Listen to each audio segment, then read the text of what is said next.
Tuloy na ulit ang Maharlika Investment Fund ayon kay Pangulong Bongbong Marcos. Para sa detalye, nagbabalik si Maris Umali. Maris? Susan, nilinaw nga ni Pangulong Bongbong Marcos sa kanyang departure speech papunta sa Kingdom of Saudi Arabia ang issue tungkol sa di umano'y pagsususpindi nga sa implementing rules and regulations ng Maharlika Investment Fund. Ayon sa Pangulo, mahalagang aspeto ng kanyang biyahe patungo sa Middle East, partikular sa Kingdom of Saudi Arabia, ang pag-introduce sa mundo at sa Middle East ng Maharlika Investment Fund. Kaya ibig sabihin, tuloy pa rin daw ito. Naalarma raw siya sa mga nabasa sa balita na ipinatigil daw niya di umano ang pagpapatupad nito, pero kabaligtaran daw ang katotohanan. Nagsasagawa lamang daw sila ng karagdagang improvements sa organizational structure, pero ang konsepto nito, itong Maharlika Investment Fund bilang isang sovereign fund, ay nananatiling maganda.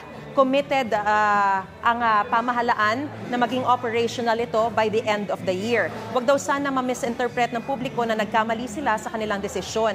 Humahanap lang daw ng paraan para maging perfect itong Maharlika Investment Fund. Kumonsulta na sila sa mga economic managers at sa mga taong magiging involved sa naturang investment fund. Kaya isasaalang-alang lahat ito para mas maging mabuti ang implementasyon. Maganda rin daw ang inisyal na pagtugon dito ng Middle East. July 18 nang pirmahan ni Pangulong Marcos ang Maharlika Investment Fund na batas. Inisyo ang IRR noong August 28 ng Bureau of Treasury, pero October 12 may inilabas na memo na nagsususpinde sa IRR nito at kahapon nga ito ibinalita, pero ngayon ay nililinaw ng Pangulo na tuloy pa rin daw ito. So yan muna ang latest mula rito sa Villamor Air Base. Balik sa iyo, Susan.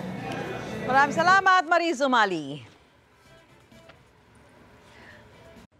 Mga kapuso, para una ka sa mga balita, mag-subscribe sa GMA Integrated News sa YouTube. Sa mga kapuso abroad, subaybayan niyo po kami sa GMA Pinoy TV at sa www.gmanews.tv.